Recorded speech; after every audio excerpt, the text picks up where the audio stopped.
Visit SavvyMotherhood.com to learn more about becoming a bump boss with my exclusive Bump Boss Bootcamp, full of custom curated strategies and highly valuable resources that will prepare you to mother like a boss. So this is an example of asking the right questions to get the right answers. I once worked with a mom whose baby kept falling asleep at the breast after just a few minutes of nursing. She felt like the baby wasn't getting enough milk before nodding off. The baby latched fine and there was no pain, but he never seemed fully satisfied after each feed. And naturally, the mom assumed she wasn't producing enough milk. Sadly, it's often the first things we moms blame ourselves for. That's what we kind of go to. I'm not making enough milk, right?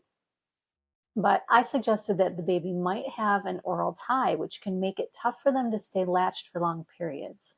It makes it harder for them to suck, and they often nod off or lose their latch and just fall off the breast, not because you don't have enough milk, but because they're tired, because it's more work for them than it should be. So if you've never heard of an oral tie, you're not alone, but I'm just going to continue. The pediatrician that she spoke with advised that, the oral ties are checked in the hospital by a staff nurse and ruled out. So it wasn't that, but she might have left it at that and gone back to thinking she wasn't producing enough milk and maybe supplementing with formula, and probably would have gotten off of her whole breastfeeding journey.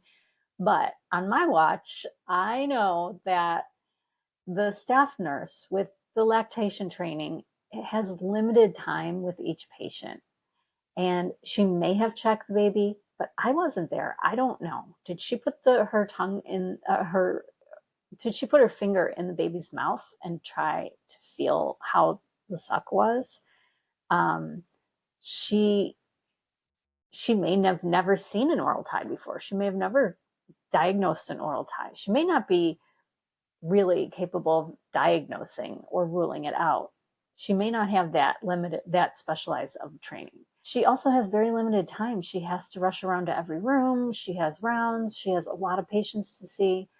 So I say keep asking questions until you get an answer that satisfies you. I recommended that this mom see a specialist, either a pediatric dentist or an IBCLC with expertise in oral ties. And she did that, and lo and behold, the baby was diagnosed with both kinds of oral ties, so a lip tie and a tongue tie.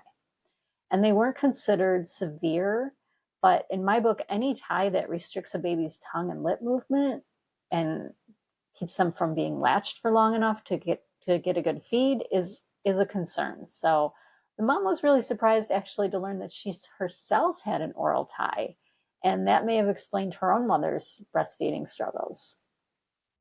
Anyway, the ties were revised and the problem was promptly resolved. That's what I like to hear. So ask more questions, ask the right questions, ask the right people, and get the answers you want.